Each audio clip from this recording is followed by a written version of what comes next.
Le monde entier est notre champ missionnaire. C'est dans le cadre de cette vision qu'intervient le grand sommet apostolique pour le réveil, prévu du 9 au 13 avril 2025 en Côte d'Ivoire, plus précisément à Abidjan. Et ce grand sommet a pour thème l'impact surnaturel des 5 ministères avec le révérend apôtre Léopold Mutombo Kalombo. On se retrouve juste après cet élément.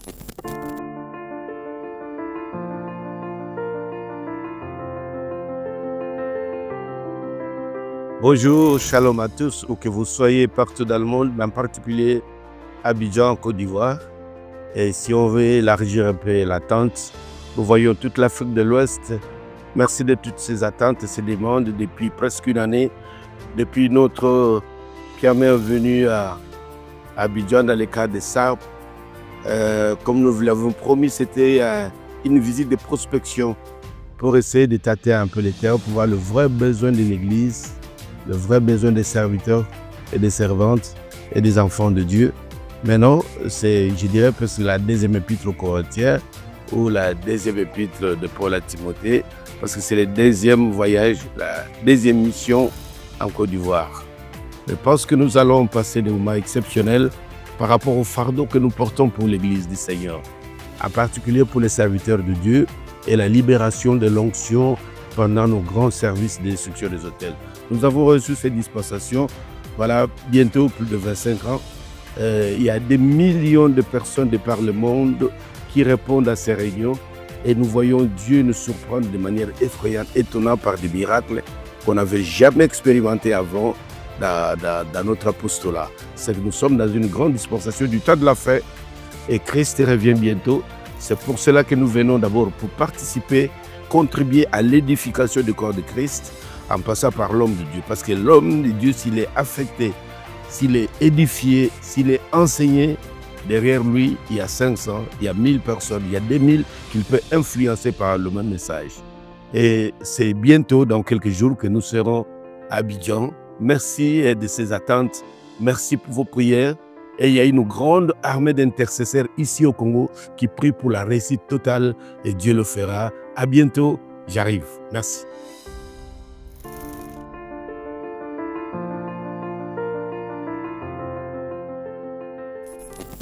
Pour en parler, je reçois pour vous sur ce plateau les invités qui sont tous fils serviteurs de l'homme de Dieu, l'apôtre Léopold Mutombo Kalombo. En face de moi, j'ai les pasteurs. Florent Locasso, bienvenue cher pasteur. Merci beaucoup à toi, Madame Afi Kreti. Et juste à ses côtés, nous avons le pasteur Silas Kumbana. Bonjour cher pasteur. Bonjour maman, je suis là, nous sommes là aussi. Très heureux de vous avoir sur ce plateau. Merci beaucoup, moi aussi. Et juste à mes côtés, j'ai monsieur Jacques Kafoulou. Bonjour monsieur Jacques. Bonjour Madame Kreti, merci. Déjà dans le bain de cette grande mission apostolique. Bien sûr, bien sûr. Alors, je vais commencer par vous, pasteur Silas Kumbana, parce que vous avez été également à la première édition du grand sommet apostolique pour le réveil. Tout d'abord, que pouvons-nous comprendre de ce sommet? Merci beaucoup, maman Afi. J'aimerais d'abord dire merci à tous ceux qui nous suivent de partout. Nous sommes maintenant à la deuxième édition du sommet apostolique pour le réveil. Une grande rencontre qui se tient toujours en Côte d'Ivoire. L'année passée, c'était au mois de mars que l'homme de Dieu, l'apôtre Léopold, a foulé ses pieds à Abidjan, le sol de Côte d'Ivoire. C'était pour l'organisation de ces grands sommets apostoliques des réveils qu'organisent bien sûr les églises de Côte d'Ivoire, mais en tête, nous avons le prophète Didier Niazalé, que nous saluons bien, et ainsi que tous les hommes de Dieu de la Côte d'Ivoire. Ces grands sommets apostoliques, comme nous l'attendons, réunit tous les hommes de Dieu de l'Afrique de l'Est. Mais le lieu prévu, c'est toujours Abidjan, Côte d'Ivoire, où l'homme de Dieu, l'apôtre Léopold, a tenu des grands moments avec les serviteurs de Dieu pour leur communiquer la chose qu'il a réussi de son Dieu. Et c'était un grand moment où le Père a communiqué à l'Église la vision que le Seigneur Jésus-Christ lui a donnée de son Église ici sur terre. Parce que cet homme est appelé pour l'Église de Jésus-Christ ici sur terre. Et pourquoi une deuxième édition, pasteur Silas? Ok, la première édition, c'était pour l'homme de Dieu comme une prospection. Il est venu voir les hommes de Dieu, l'Église de Côte d'Ivoire. Il a vu, il les a entendus et il a une idée. Maintenant, je peux dire, il commence maintenant à bâtir l'œuvre de Jésus-Christ dans l'église et dans les corps, dans le cœur des hommes de Dieu de la Côte d'Ivoire. C'est maintenant qu'il commence vraiment le travail, parce que la première édition, c'était la prospection, connaître l'église, comment aller à l'église. Et voilà. Et ce deuxième passage, ou encore cette deuxième édition, a pour thème l'impact surnaturel des 5 ministères. Pasteur Florent Locasso, pourquoi le choix de ce thème? Le choix de ce thème a d'abord une motivation de l'homme de Dieu. Vous savez, ce peuple ivoirien est un peuple terrible. Depuis le temps de confinement, on a vu la réponse, l'engouement des hommes de Dieu ivoiriens qui, après le confinement, n'ont pas hésité à rejoindre l'apôtre Léopold Mutombo Kalombo ici dans la capitale de la République démocratique du Congo, à Kinshasa, où ils sont venus nombreux participer à l'école des ministères internationaux. Le réflexe de ce peuple témoigne à suffisance combien la soif de l'homme de Dieu a gagné leur cœur. Et ils sont venus, ils n'ont pas hésité. Je me souviens que lors de leur premier passage ici, l'un d'eux avait pris la parole, il a dit clairement que nous venons pour prendre l'apôtre Léopold Mutombo Kalombo et en faire de lui le nôtre. C'est-à-dire que nous voulons vous les priver, vous Congolais, nous voulons les prendre. Quand les gens parlent comme ça, il faut prendre ça au sérieux parce que c'est ce que l'homme de Dieu représente dans leur cœur est terrible. On avait vu pendant l'état de confinement, aussi ils avaient d'abord premièrement, on demandait à l'homme de Dieu comment on va gérer la suite. Parce que pendant le confinement, ils étaient suffisamment nourris. Et après le confinement, ils avaient trouvé comme s'ils seraient coupés de l'homme de Dieu. Et comment ils devraient continuer dans la suite. Et c'est pourquoi ils n'ont pas hésité, ils sont descendus. Ils n'ont pas seulement vu l'étoile, mais ils ont approché l'étoile. Ils sont venus jusqu'ici. Vous savez qu'après le confinement, c'était des moments difficiles d'abord sur le plan économique des nations. Mais malgré cela, ces gens n'ont pas hésité à prendre le peu qu'ils avaient comme ressources, se payer les billets pour venir ici rencontrer personnellement l'apôtre Léopold Mutombo Kalombo. Et il fallait aussi attendre l'ascenseur.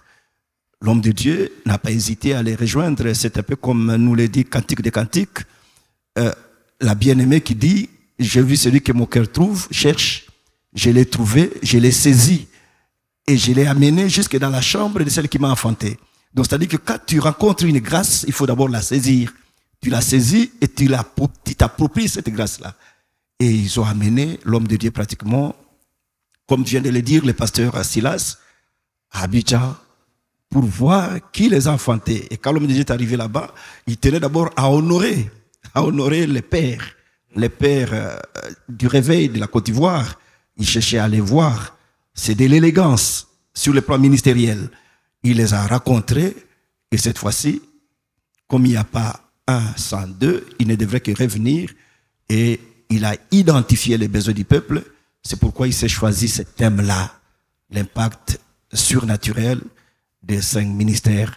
Il a choisi ce thème-là parce qu'il a identifié le besoin et il a préféré commencer par là, selon aussi ce que son Dieu lui a mis à cœur. Toujours par rapport au thème, que représente le surnaturel dans la vision de l'homme de Dieu? Parce que dans ce thème, on voit également la présence du surnaturel. Qu'est-ce que cela représente dans son ministère? D'abord, nous parlons des choses spirituelles. L'homme de Dieu n'est pas un professeur de cours d'histoire. Il parle de Jésus-Christ, mais c'est un homme qui ne veut pas seulement parler de Jésus-Christ, mais de vivre Jésus-Christ. Il a besoin, comme il le dit souvent, d'un Dieu qui sort de la Bible et qui vient marcher avec son peuple. Et quand on parle de Jésus, on ne parle pas de n'importe quel prophète. On parle de celui qui est vivant, qui a dit « Je vis pour les siècles et des siècles ». Et quand il est là, il n'y a que la vie qui doit se manifester. Et ce qu'il fait, ce qui dépasse l'intelligence, ce qui dépasse l'attendement humain, ce qu'on appelle le surnaturel. On ne peut que vivre le surnaturel. Et cet homme, quand il ouvre la bouche, même s'il n'a pas encore ouvert la bouche, s'il se présente seulement dans un lieu, il y a le surnaturel qui se passe. C'est pourquoi il ne peut pas hésiter de parler du surnaturel, parce que l'œuvre de Dieu n'est que quelque chose de surnaturel. Ça dépasse l'intelligence. Et c'est ce qui va se passer à Abidjan. Alors, Monsieur Jacques Afolo, quelles sont vos impressions par rapport à ce deuxième passage de l'homme de Dieu à Abidjan? Merci beaucoup, madame. Comme Pasteur Silas venait de le dire tantôt, que la première mission était pratiquement une mission exploratoire, où l'homme de Dieu voulait un peu tâter le pouls pour savoir quels sont les vrais besoins de l'Église de la Côte d'Ivoire et aussi quels sont les besoins actuels des serviteurs en Côte d'Ivoire. Et maintenant, si je peux me le permettre, je peux dire que celle-ci, c'est la vraie première mission de l'homme de Dieu. De l'homme de Dieu. Parce que la précédente était une mission exploratoire où il est parti pour s'enquérir un peu pour savoir de quoi ils ont besoin et quelle est la thérapie qui est adaptée à cette situation. Alors, Pasteur Silas, il y a plusieurs nations. Pourquoi le choix de la Côte d'Ivoire?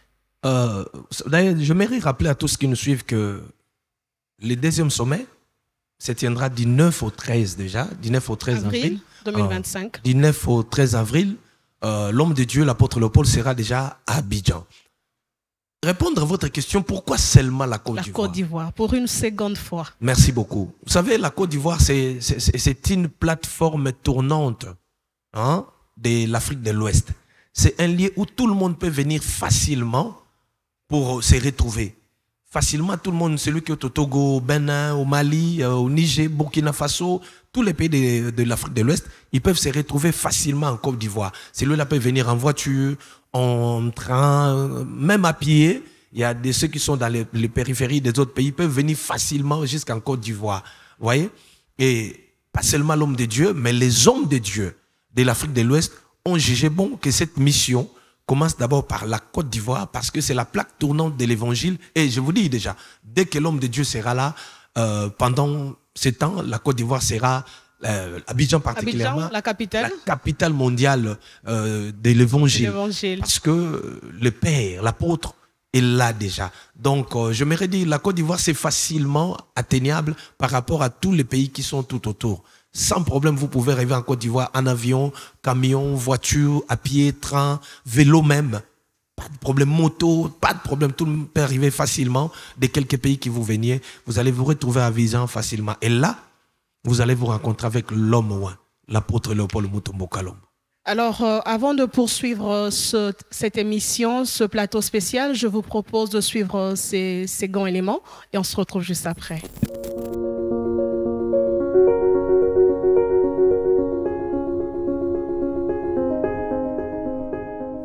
L'homme que Dieu a décidé de révéler au monde, l'apôtre Léopold Mutombo Kalombo, est un serviteur de Dieu véritablement appelé, oint et envoyé en tant qu'apôtre pour les saluts des hommes et le bonheur de l'Église corps de Christ.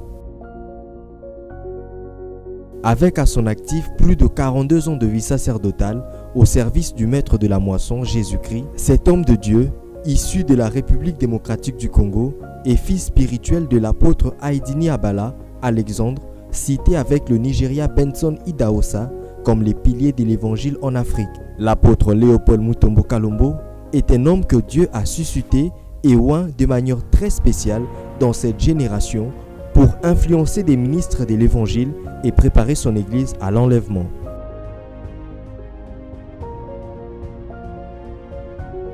Grand enseignant de la parole et solidement ancré dans la saine doctrine, sa philosophie sur l'Église est d'un niveau très élevé.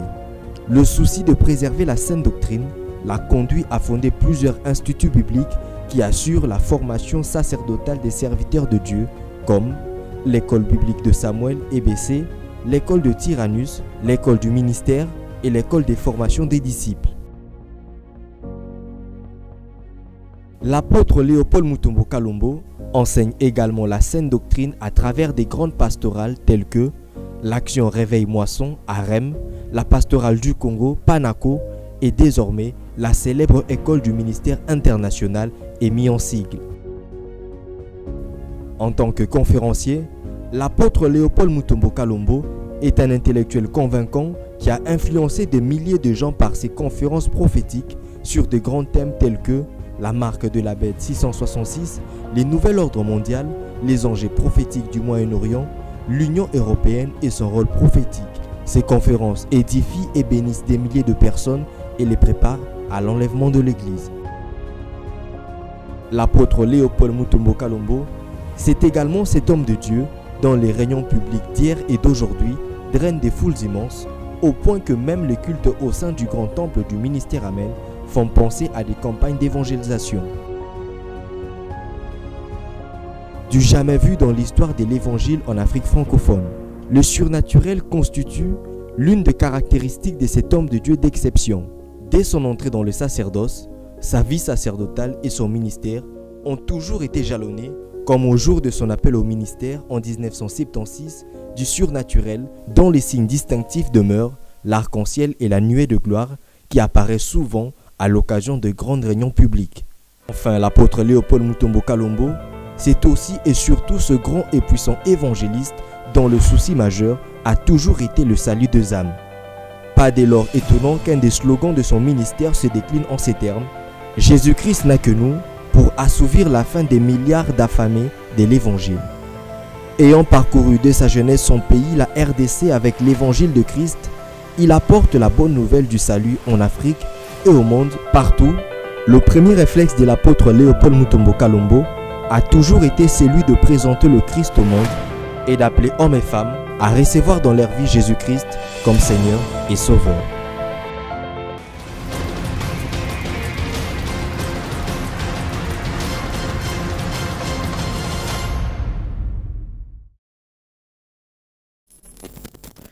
De retour sur ce plateau, nous parlons à présent de la deuxième partie, l'homme de Dieu en tant que l'homme des missions, l'homme des foules, l'homme de la parole.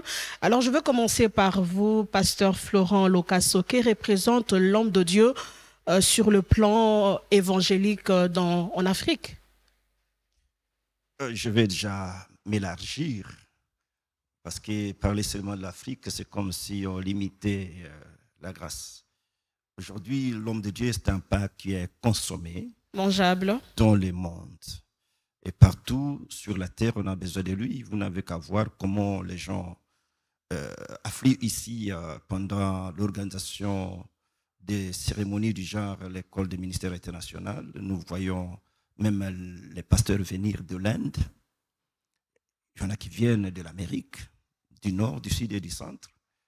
D'autres qui viennent de l'Asie et de l'Afrique, et tout particulièrement à cause de la proximité. Et vous savez aussi combien il est sollicité par ceux qui habitent les îles de la Pacifique et d'ailleurs, qui voudraient aussi voir l'apôtre Léopold Mutombo là-bas, parce que le message d'un véritable appelé, d'un roi véritable, nous parlons des appelés étoiles, ne peut pas être circonscrit juste sur un petit périmètre. C'est un message qui doit atteindre des horizons et des horizons. Aujourd'hui, l'apôtre Léopold, il est semblable effectivement à ce grès de sénévé là dont Jésus-Christ nous parle, qui est tout petit grain, enfouie dans le sol et qui demain devient un grand arbre. Et les branches s'étendent et ces branches-là servent maintenant de l'abri à tous les oiseaux qui doivent venir s'y poser. L'apôtre Léopold, j'aimais votre introduction quand vous parliez du monde entier, notre champ missionnaire. Missionnaire. C'est-à-dire qu'il ne fallait pas attendre voir un apôtre qui a été appelé à cette dimension, être seulement l'apôtre du ministère Amen ou de la capitale de Kinshasa. Il fallait qu'aujourd'hui, on s'attende à ce qu'on se disputera l'apôtre Léopold Mutombo Kalombo. On va vraiment se les disputer parce que la mission elle-même l'arracher. Alors, pasteur Silas, quel est le vrai impact de l'apostolat de l'homme de Dieu et de ses missions, non seulement en Afrique, mais aussi partout dans le monde? Vous savez, d'abord, l'apôtre Léopold, c'est un héritier. C'est un héritier d'un grand homme de Dieu connu dans le monde entier. Je parle bien sûr de notre père, l'apôtre Mzee Haïdi Nabala. Cet homme de Dieu était un homme qui drainait des foules. Quand je parle des foules, je ne parle pas des gens qui viennent pour regarder un homme qui parle. Non. Des gens qui ont reçu Jésus-Christ dans leur vie selon le message qu'a donné cet homme de Dieu. C'est ce que l'homme de Dieu, l'apôtre Léopold, a hérité de son père. Il garde encore ces flambeaux-là. Et l'impact de ses missions dans le monde entier, c'est qu'il parcourt le monde entier avec la mission qu'il a reçue de son Père, qui lui a légué la chose de prêcher d'abord l'évangile, de convertir les masses, d'amener beaucoup et beaucoup de gens à Jésus-Christ, parce que le temps nous est compté. L'homme de Dieu, quand il parcourt le monde entier, non seulement qu'il annonce l'évangile à des masses pour qu'ils se convertissent à Jésus-Christ, mais ce qu'il fait encore, c'est quoi? Il communique aux hommes de Dieu la mission que Jésus-Christ lui a donnée, et c'est ce qu'il est en train de léguer aux hommes de Dieu. C'est pourquoi partout où il passe, non seulement il fait des conventions, mais il fait aussi des écoles du ministère pour former les hommes de Dieu, leur donner ce qu'il a reçu, comment gérer l'église et comment paître les troupeaux de Jésus-Christ. Une question de curiosité. Qu'est-ce qui attire cette foule immense à chacune de ces missions apostoliques, Pasteur Silas? Premièrement, l'homme de Dieu, il marche avec un message. Il a reçu un message de son Dieu, un message qui est différent de tout ce que nous entendons. Il a reçu le mandat. Comme il a reçu le mandat, il a aussi l'onction qui manifeste ce mandat parmi les gens. Et quand les gens entendent cet homme de Dieu, le discours qu'il a, et ils voient le preuve qui accompagne sa parole, les gens ne peuvent que venir à Jésus. Ils trouvent que non, Jésus-Christ est bon. Il donne la vie, il donne la guérison, il fait des miracles, il guérit, il délivre. C'est pourquoi les gens viennent.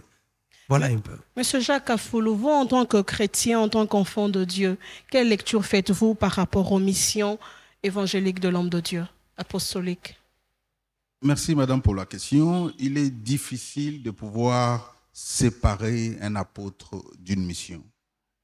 Donc l'apôtre Léopold est pratiquement un homme de mission, parce que son appel se résume d'ailleurs dans une phrase: le monde entier est notre champ missionnaire. Donc par cette phrase, nous comprenons que l'apôtre Léopold est collé à la mission et la mission est collée à l'apôtre Léopold. J'aimerais encore dire que l'apôtre Léopold aujourd'hui, comme l'avait si bien dit Pasteur Florent, est un pain, parce que c'est un homme étoile. Et la Bible dit il a amené des captifs et il a retourné comme des dons à l'église. Aujourd'hui, l'apôtre Léopold, je dirais qu'il est congolais pour les besoins des hommes, mais c'est un don à l'église corps. Et l'église corps, c'est au-delà de frontières nationales, au-delà de frontières continentales, c'est universel pratiquement. Voilà pourquoi est-ce que l'apôtre Léopold aujourd'hui est en train de susciter les besoins dans le cœur, pas seulement dans le pays francophone, mais aussi dans le pays anglophone, lusophone et j'en passe. Donc l'apôtre Léopold aujourd'hui, il a été dans le four de Dieu, il a été bien cuit, aujourd'hui il est comestible, il est mangeable. Voilà pourquoi toutes les nations aujourd'hui, c'est les disputes. Pourquoi? Parce que en lui, il y a une réponse. Une réponse, c'est l'onction. Et face à l'onction, nous voyons les besoins. Les besoins, entre autres, le réveil et autres besoins qui se trouvent dans le peuple. Pasteur Florent Locasso, l'homme de Dieu, l'homme de mission, l'apôtre Léopold Mutombo Kalombo est resté le même. Qu'est-ce qui explique cette constance, Pasteur Florent? La constance d'un homme, je dirais, dépend d'abord de la maternité dans laquelle il a vu le jour. Okay. Il est sorti des entrailles d'un homme stable, d'un homme qui ne tâtonnait pas. Il est resté préparé par un homme cohérent. Je rappelle ici l'apôtre Mouzé Aïdina Bala et l'apôtre Ngounz. Ce sont ces gens qui ont vu l'homme de Dieu, qui l'ont préparé, qui ont d'abord identifié la grâce qui était sur lui et qui lui ont donné les repas appropriés. C'est pourquoi il ne tâtonne pas.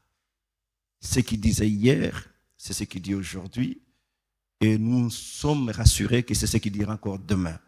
Parce que le message qu'il a, c'est un message qui a convaincu, c'est un message qui rassure. Et puis, il ne l'a pas ramassé. Vous voyez, il ne l'a pas ramassé. C'est quelqu'un qui est à l'écoute de Dieu, qui pense que son Dieu lui dit et qui communique au peuple pour les manger.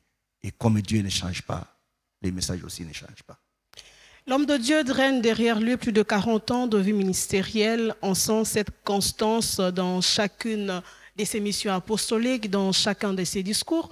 Pasteur Silas, comment expliquez-vous cela? D'abord, vous savez, la constance dépend aussi de la vision. Vous avez été appelé, c'est que celui qui vous a appelé vous a dit quelque chose. Vous devez rester sur ce qu'on vous a dit. Vous avez été appelé, vous avez vu quelque chose. Vous devez rester sur ce que vous avez vu. Vous devez accomplir tel que vous l'avez vu. Comme il a été dit à Moïse, prends bien soin de faire les tabernacles tel que tu as vu dans la montagne. Selon le modèle. Oui, de même aussi avec l'apôtre Paul. Dieu l'a appelé, il doit rester dans ce que Dieu lui a dit. Quand tu l'as rencontré, Dieu, c'est ce qui motive sa constance, sa maîtrise des choses, parce qu'il ne connaît pas autre chose que ce que Dieu lui a montré et ce que Dieu lui a dit. Et c'est ce qu'il est en train de faire partout où il part en mission dans le monde entier. Donc je ne crois pas que cet homme peut s'écarter de la vision qu'il a reçue de Dieu ou s'écarter de la mission qu'il a reçue de Dieu. Il ne peut pas, il est inapte, parce que l'esprit que Dieu lui a donné, sans mesure bien sûr, les conduit toujours à rester dans ce qu'il a vu et entendu de Dieu. Alors, Monsieur Jacques, quel est votre regard personnel sur cet homme qui est resté constant, qui est resté le même, vous en tant qu'enfant de Dieu, chrétien? Moi, en tant qu'enfant de Dieu, je crois que les pasteurs, ils ont très bien expliqué que la constance de l'apôtre Léopold tient d'abord à ses origines. L'apôtre Léopold a une généalogie clair, il a un arbre généalogique clair. Il a un appel authentique qui est caractérisé par les éléments, le message, l'onction, le mandat qui accompagnent cet appel. Lorsqu'on a reçu un appel sincère, authentique, et lorsqu'on est assis sur sa mission, on ne peut qu'être constant. Alors, puisqu'il s'agit de la deuxième édition, je vous propose de suivre cet élément qui retrace le premier passage de l'homme de Dieu à Abidjan, en Côte d'Ivoire. Suivez. Le peuple de Dieu, serviteurs et servants du Seigneur, était venu en grand nombre, non seulement de la Côte d'Ivoire, mais également du Bénin, du Libéria, du Congo-Brazzaville, de la Belgique, de Londres et bien d'autres contrées pour expérimenter cette onction authentique et fraîche. C'était merveilleux. Écoute, il est près de mon cœur parce que j'aime ces hommes qui sont dédiés pour Dieu, qui ont mis leur vie sur l'autel. Et je crois que cet homme a mis sa vie sur l'autel. C'est pour cette raison que Dieu l'utilise comme il le fait. Et je me réjouis dans mon cœur pour la Côte d'Ivoire d'accueillir cet homme de Dieu. Il est un père. Et nous ne cessons de prier pour que l'Éternel, dans sa grâce, dans sa bonté, accorde des années encore sur la vie de ce grand homme, pour que l'Afrique soit impactée et les générations aussi soient impactées. Je me réjouis de le connaître et de marcher, d'apprendre à marcher. Je ne peux pas dire marcher, mais d'apprendre à marcher. Et je crois que le Seigneur me fera grâce de grandir sous ses pas. Je voudrais bénir le Seigneur pour la grâce que la Côte d'Ivoire vient d'avoir en recevant l'apôtre Léopold Mutombo Kalombo. Aujourd'hui, c'est une étoile brillante qui fait la fierté de la francophonie. Vous savez, le message aujourd'hui pour l'Afrique, c'est la délivrance. Et l'apôtre Mutombo est dans ce registre, il reste dans ce registre. Et naturellement, il donne une leçon de ministère à tous les prédicateurs. Nous bénissons tout simplement le Seigneur. Nous savons que sa présence dans notre pays va créer des basculements sur le plan spirituel.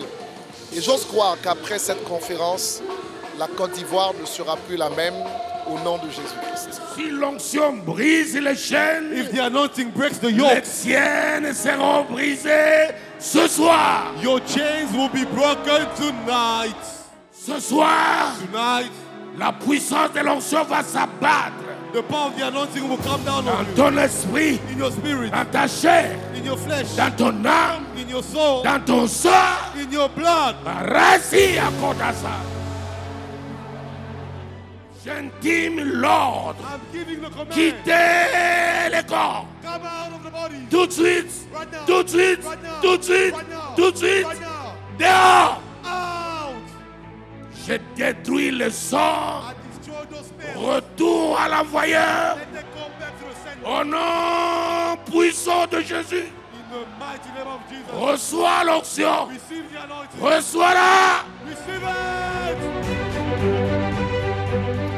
Des délivrances spectaculaires et inouïes, des guérisons et miracles instantanés, des âmes sauvées, en l'occurrence la conversion d'un jeune musulman en plein ramadan qui était frappé par la puissance de la parole du salut. J'étais à la mosquée, j'étais en train de prier et il y avait des enfants derrière moi qui étaient en train de bavarder dans la mosquée. Et moi j'avais l'impression qu'ils étaient en train de déranger la prière. J'ai commencé à dire aux enfants de s'éteindre. Mais les enfants n'écoutaient pas, ils étaient toujours en train de bavarder. Donc quand je parlais, il y avait l'impression que c'est moi qui parlais dans la mosquée et que tout le monde me regardait au fait. Je me suis senti observé comme si j'étais seul. C'est comme si on voulait me frapper dans la mosquée. Et je suis sorti, j'ai commencé à courir. J'ai comme s'il avait fait quelque chose. Je courais. Et je suis sorti vers l'autoroute de la cité ici.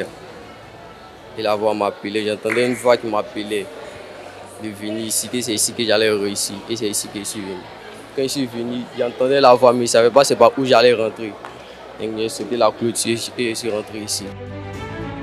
Assurément, Abidjan était immergé dans le fleuve de l'onction comme jamais auparavant. Le peuple de Dieu était réellement emporté dans des moments exceptionnels dans la puissante et agissante présence du Seigneur tel qu'annoncé par Loin de Dieu, laissant des empreintes indélébiles dans les réveils de la Côte d'Ivoire. Ainsi s'est achevée cette glorieuse mission apostolique du patriarche Léopold Mutombo en Afrique de l'Ouest qui, désormais, a marqué un tournant décisif et un total basculement dans l'histoire de l'Évangile en Afrique francophone. Dites avec moi. Say with me. Papa Mutombo revient. Papa Mutombo come back. Si tu le dis bien, il va revenir. If you say it well, he will come back. Dis-le une dernière fois, Côte d'Ivoire. Say it again once, Côte d'Ivoire. Merci. Merci. Merci.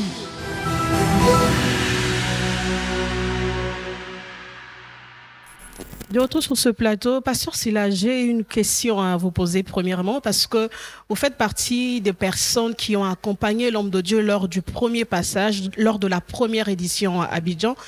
En fait, quel est votre témoignage? Vous avez vécu la chose sur place. Quels ont été les moments les plus marquants? D'abord, c'était un émoi.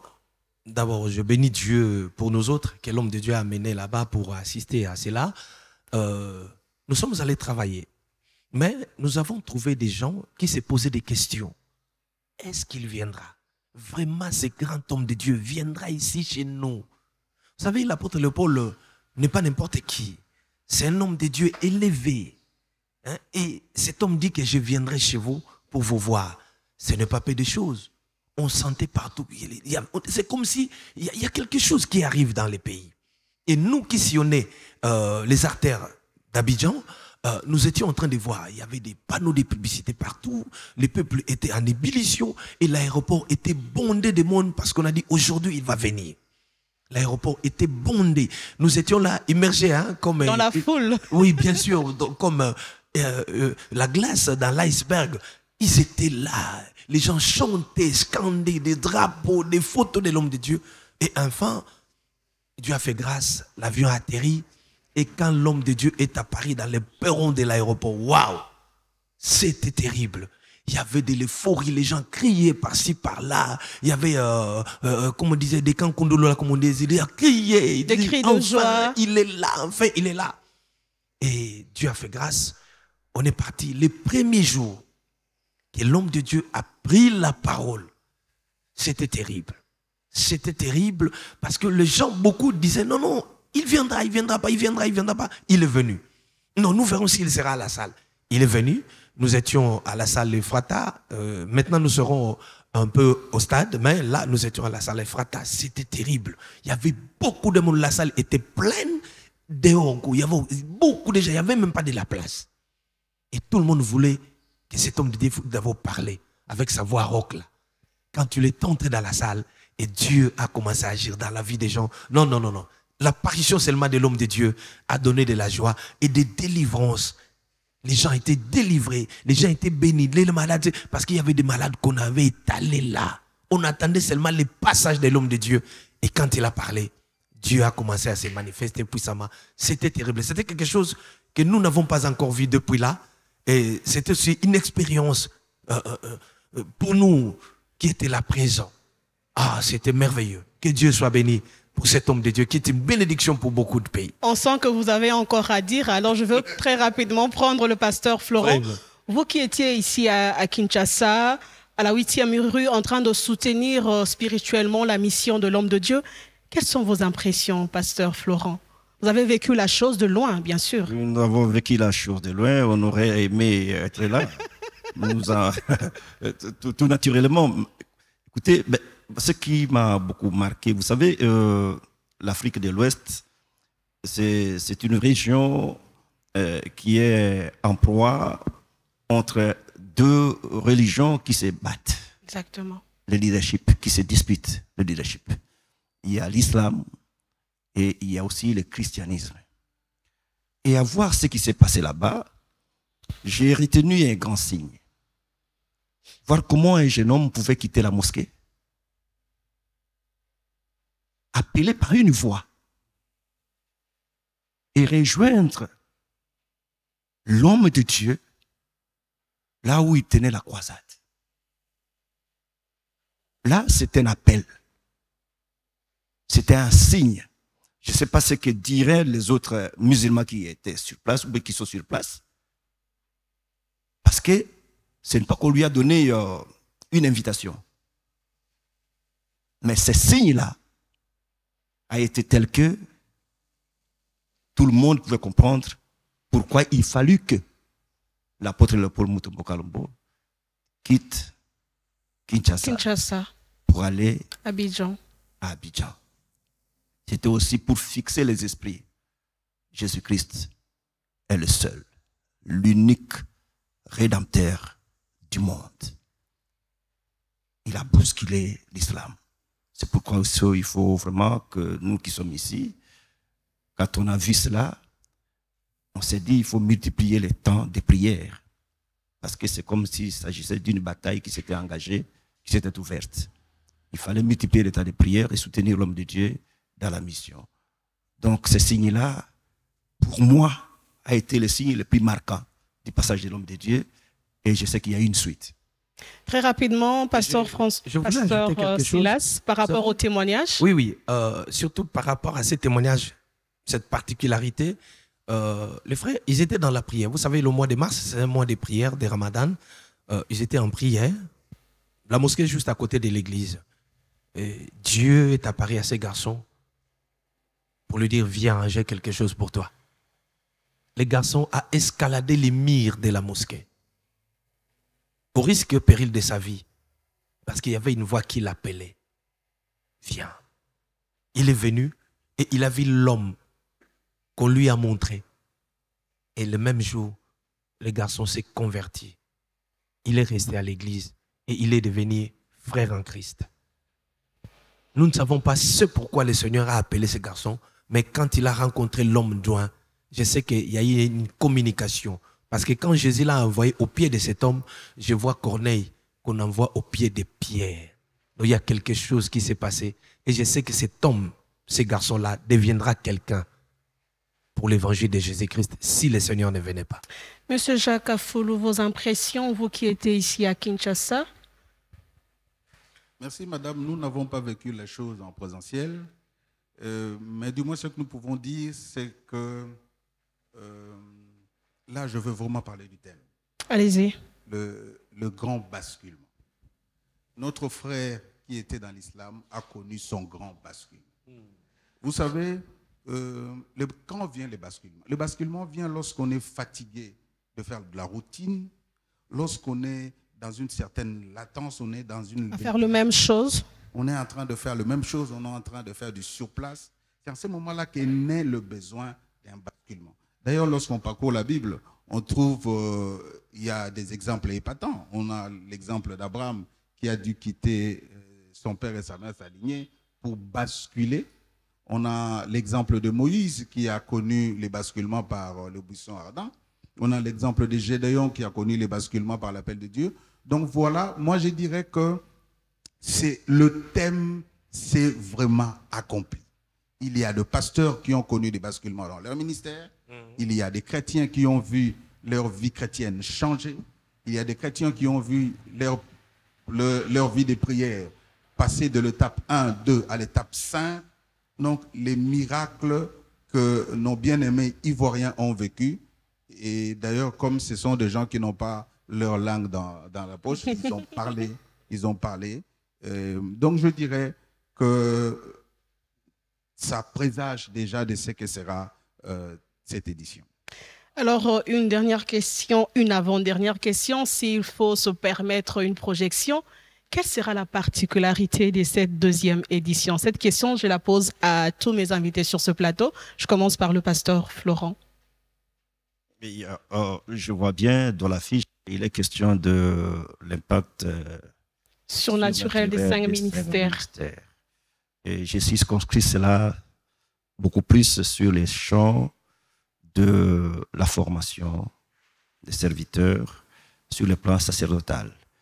Et vous savez que le premier crime sur la terre a été un crime sacerdotal.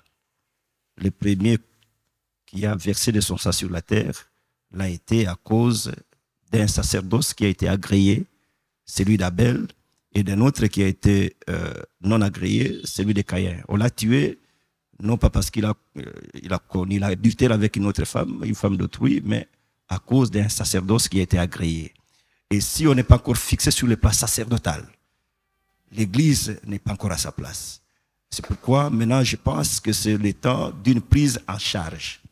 L'apôtre engage ainsi un champ, c'est-à-dire une autre étape de prise en charge de ces bien-aimés qui se sont collés à son ministère. Maintenant, il est en train de prendre en charge cette situation sacerdotale de la Côte d'Ivoire. C'est comme cela que je comprends les choses. Je vois qu'il est allé, la mission a été principalement évangélique, la première, mais cette fois-ci, elle est sacerdotale. Là, c'est selon vous. Oui, selon moi. Alors, selon vous, pasteur Silas. Merci beaucoup, maman. J'aimerais déjà dire à tous ceux qui nous suivent que l'impact surnaturel des 5 ministères sera surtout pour le serviteur de Dieu, donc du 9 au 11, mercredi, jeudi, vendredi, à partir de 8 heures. À partir de 8 heures, chez le prophète Didier Niazalé, c'est là où nous serons. Donc, croisement Riviera et nouvelle route, la nouvelle route, c'est là où nous serons, chez le prophète Didier Niazalé. Donc, du 9 au 11, à partir de 8 heures, tous les hommes de Dieu, nous serons avec l'homme de Dieu, l'apôtre Léopold Mutombo Kalombo, qui nous parlera de l'impact surnaturel des 5 ministères. Mais à partir du 10, donc jeudi et vendredi, nous serons au stade Ephrata. Stade de la mission Ephrata, c'est là où nous serons. Donc, Riviera, route Riviera, Faya, juste la route de Bengerville, c'est là où nous serons avec l'homme de Dieu chaque soir. Les jeudis et les vendredis, nous serons là, les jeudis et les vendredis, ainsi que les dimanches. Parce que c'est là que nous allons clôturer. Donc les jeudis, les vendredis, nous serons au stade de la mission Ephrata, c'est là où nous serons, ainsi que les dimanches. Mais les mercredis à 8 heures, les jeudis à 8 heures et les vendredis à 8 heures. Donc jeudi, mercredi 9, jeudi 10 et vendredi 11, à partir de 8 heures, nous serons à l'église Mission Évangélique des Miracles chez le prophète Didier Niazalé. Donc nous invitons tous les hommes de Dieu à être là parce que l'homme de Dieu parlera de l'impact surnaturel des 5 ministères. Si vous aspirez au ministère, si vous voulez connaître ce que c'est le ministère, cet homme de Dieu a un secret. Parce que ça fait plus de 43 ans qu'il est dans les ministères. Alors, il va nous donner son secret. Venons écouter cet homme de Dieu et nous serons bénis. Alors, pour clôturer ce plateau spécial, je laisse quand même la parole à tous mes invités à lancer un appel vibrant. Je commence par M. Jacques Afolo. Vous avez la parole. Merci, madame, pour l'opportunité. J'aimerais d'abord aussi... sur la particularité. Allez-y, très rapidement. Vous savez, la particularité, moi je la place dans la continuité. Hein. L'apôtre Léopold est allé pour une fois pour une mission exploratoire. Et là, je dirais que c'est une première dose qui sera en train d'administrer aux serviteurs. Mais ça ne sera pas l'apanage des serviteurs. Comme la Bible dit, Jésus allait de lieu en lieu faisant du bien aux gens. Parce que je sais qu'il y aura aussi des services de la destruction des hôtels. Il y aura aussi des enfants de Dieu nés de nouveau. Donc tous ceux qui viendront, chacun aura sa dose. Votre appel? J'appelle tous les serviteurs de tous les bords. Quelle que soit la situation qu'ils sont en train de traverser, il y a de ceux-là qui connaissent pratiquement une régression de leur ministère, un ralentissement de leur ministère. Il y a de ceux pour lesquels les ministères n'arrivent pas à décoller. Je les appelle parce que l'homme qui vient, c'est un homme solution. C'est un homme qui a traversé beaucoup de situations dans sa vie. Il a fait beaucoup d'expériences avec son Dieu et il amène la thérapie pour que leur ministère puisse décoller. Mais aussi le peuple de Dieu, parce que nous appelons affectueusement notre Père l'homme à la langue brûlée, c'est-à-dire que l'impact surnaturel des 5 ministères. Les 5 ministères étant des ministères de la parole, sûrement la parole sera au rendez-vous. Merci beaucoup. Pasteur Florent Locasso. Et nous appelons nos bien-aimés de Burkina Faso, du Ghana, pourquoi pas de Libéria, voisins aussi, qui viennent tirer profit de ces moments de partage avec le Père, l'apôtre Léopold Mutombo Kalombo. Je vois déjà que la Côte d'Ivoire est devenue une seconde patrie pour l'apôtre Léopold. J'ai envie d'y descendre aussi. Hein? J'ai envie d'y descendre parce que je vois que ce pays a des affinités spirituelles avec le Congo. Il y a des choses qui se préparent entre les deux pays. Je ne sais pas où Dieu veut nous amener, mais de toute façon, beaucoup de serviteurs de Dieu témoignent déjà combien l'apôtre Léopold est devenu leur père. Merci beaucoup, Pasteur Silas. J'aimerais lancer un appel à tous nos frères et sœurs de l'Afrique de l'Ouest, et particulièrement de la Côte d'Ivoire. Le déplacement d'un homme de Dieu est toujours guidé par l'essence de la vie pour quelqu'un. Vous qui nous suivez, venez, ne restez pas à la maison, car cet homme de Dieu amène une nouvelle. Et cette nouvelle, c'est pour votre impactation. Voyons-nous du 9 au 13 en Côte d'Ivoire à Abidjan, avec l'homme de Dieu, l'apôtre Léopold. Et demain, nous parlons d'autres choses dans nos ministères, dans nos vies et dans nos églises. Voilà. Pasteur Florent, je reviens vers vous pour lancer votre appel. Vous ne l'avez pas fait. Ah, je n'ai pas fait. Oui. Oh là là. Je demande à mes bien-aimés, il n'y a pas que les pasteurs qui sont là-bas. Il y a aussi de nombreux enfants de Dieu et qui sont là et qui ne suivaient l'apôtre que de loin. Maintenant, cette fois-ci, l'opportunité nous est donnée à tous. Les mamans, les malades, les aveugles, les paralytiques. Cette onction ne déçoit jamais. Dès qu'ils découvrent la pub qui est en train d'être lancée dans des chaînes de télévision aujourd'hui, en tout cas, je demande à tout le monde d'y descendre parce que nous savons que cette onction, dès qu'elle arrive quelque part, elle laisse toujours des empreintes. Grâce. Et il y aura des empreintes. Alors merci, chers invités, d'avoir partagé avec moi ce plateau. C'est vrai que Pasteur Silas, nous vous aurons comme notre envoyé spécial sur place. Et nous aurons également des séries de plateaux spéciaux ici à Kinshasa pour vous faire vivre ou revivre le temps fort de cette 2e édition du grand sommet apostolique pour le réveil qui aura lieu du 9 au 13 avril 2025 en Côte d'Ivoire, en Abidjan, avec le révérend apôtre Léopold Mutombo Kalombo. Vous pouvez aussi être un Congolais, un pasteur de la RDC de Kinshasa. Vous aimerez également prendre part à cette 2e édition. Vous êtes le bienvenu. Merci de nous avoir suivis. On se retrouve au prochain numéro. Que Dieu vous bénisse. Au revoir.